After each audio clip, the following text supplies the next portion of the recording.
Hello, guys, and welcome back to Thai Talk with Dan. I've been trying to go through all of your emails. As the channel's growing, I'm getting more and more.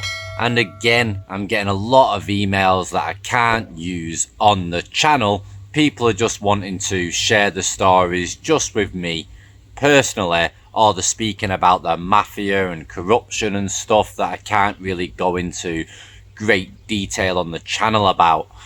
Now, I have received an email from a guy in the Philippines, so it's a little bit different. Hi, Dan. I am a very recent subscriber, and I am in the process of working through your videos, which I enjoy very much. Great format, so I enjoy hearing about people's experiences. I have no experience dating a Thai. I am dating a Filipino in the Philippines. You may recall from my comments, but I imagine you read a number of them, so you probably will not recall, and I understand.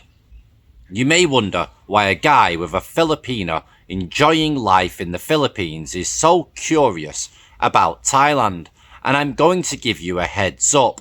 I am your typical stupid ass. Sorry for my language, but that is what I am. 56, one nasty divorce behind me, took early retirement, okay financially, will never date a UK woman again. Her having an affair and running off with a guy cost me over £300,000. Never going to be Mr. Nice Guy again. Sounds bitter? Yes, I am effing bitter. I went to Thailand alone for 2 weeks this year, to Bangkok and Chiang Mai. Never paid for sex, never have, though I never judge anyone who does. But I do find the thought arousing and may try it sometime. I really did get on with a restaurant waitress in Bangkok, who it turned out was from Chiang Mai, and I think I may have been able to court her, and she was lovely, but I did not act on her cues. However, I must say, Thailand is nicer than the Philippines. It is cleaner, the infrastructure is better, and most importantly, the girls are prettier and they have much better bodies. Also, if you are like me and like to smoke wacky backy, it is definitely the place to be. In Philippines, you do not do that as a foreigner unless you enjoy living with 60 Filipinos in a small space with one open toilet and bars for windows. Philippines, when it comes to dating, is definitely different to Thailand, but at the same time, it is also similar in other ways. Age difference is even more accepted in the Philippines. I have had 18-year-olds and younger, but they are always immediately ignored and turned away. Show me interest. I think I am okay for a 56-year-old.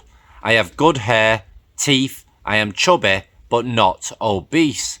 I am still shocked by the attention I get, and these are not bar girls, but simple country girls who may have had a boyfriend in the past, or may even still be a virgin.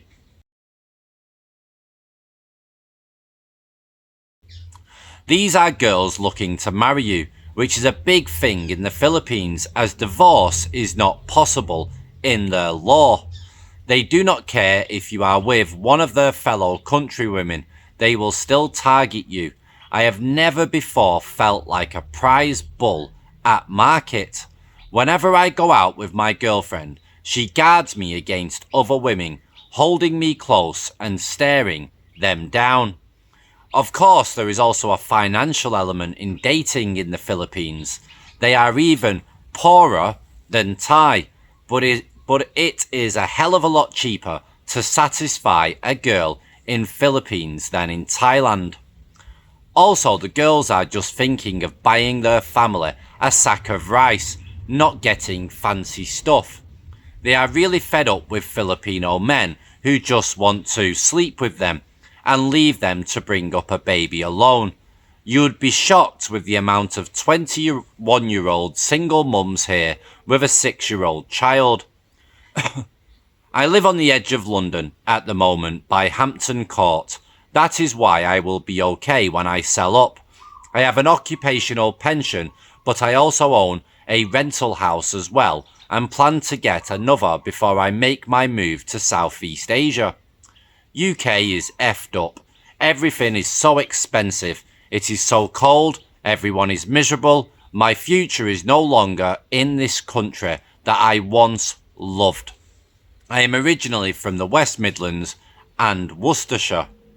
Anyway, I hope you do not mind me chatting with you, Dan. If ever I can contribute to your channel, I would be happy to do so, but I do not feel I have anything good to add. Your partner and family look lovely, and I hope you do not have any more rocky moments and that you remain happy. Kind regards, Chris.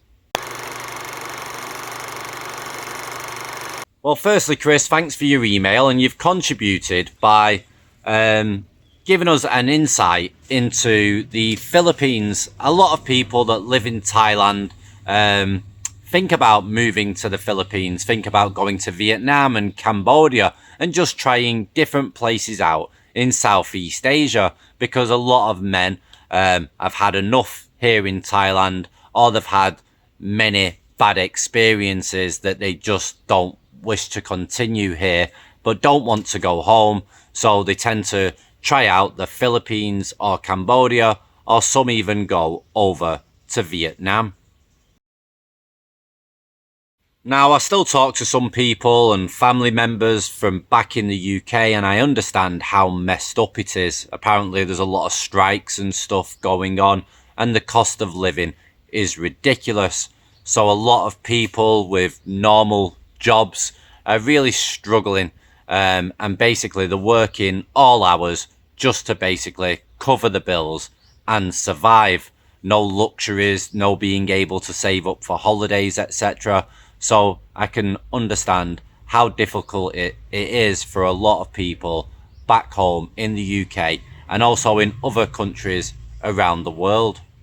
I also do feel like a recession is going to hit, and it's going to hit any day. I think we've got a lot more serious things to come in terms of cost of living and how difficult things are. I do feel like there's something looming on the horizon that none of us are going to be happy about. Now, some things that you stated about Filipino women were quite interesting, where you stated they're happy with a sack of rice, where over here they want a Gucci bag and a brand new house built. So the difference there is quite vast. But I've also spoke to a lot of men as well that have dated women in the Philippines, and they have been stung for very big money. One guy in particular got hustled from the very, very beginning. He was totally targeted by the girl and the family, and they hustled him for quite a few quid. So it all depends. Obviously, if there's girls that you could meet over there for a sack of rice, then people like me, Oliver Twist here, will do all right. But I'm happily married and I've got a son. Otherwise, I might go over and venture over and see what it's like. But there's guys literally leaving Thailand every day and going to places like Philippines and Cambodia. They seem to be the two most popular places that people are trying out when they've had enough of it here in Thailand. There's a lot of expats that have lived here for a hell of a long time, and things are going from bad to worse, so they decide to try something different.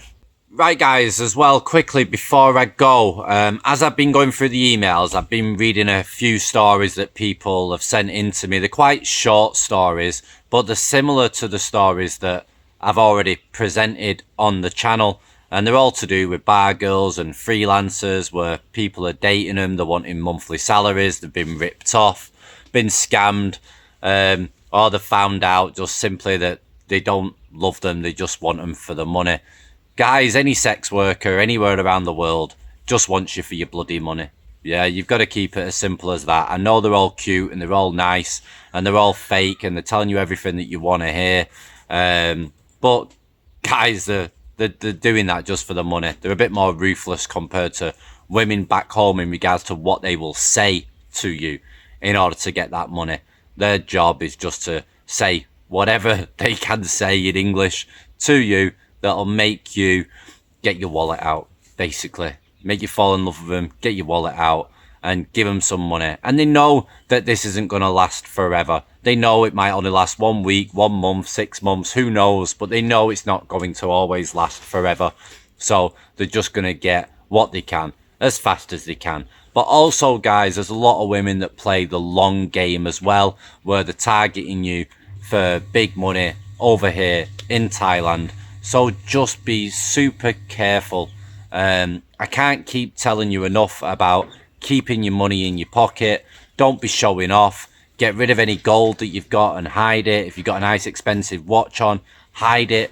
Just basically, you've just got to come across to these girls like just some normal average guy with a normal job if you've got plenty of money, because otherwise you're just going to get hustled. Not always, guys, but most of you are.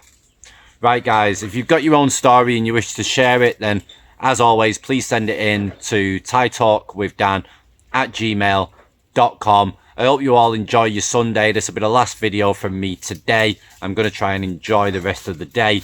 The sun is shining. It's a beautiful day. Chickens are annoying, as always, but we're trying to sort some kind of fence out now so we can finally get rid of them. Either that or the next port of call is sticking some pellets down on the floor that they're not going to be too happy with. Right, guys. I'm joking, by the way. Don't be calling the RSPCA in Thailand, even though we don't have any. We don't have that group over here. Right, guys. Ciao for now. See you later, guys. Bye-bye. Bye-bye.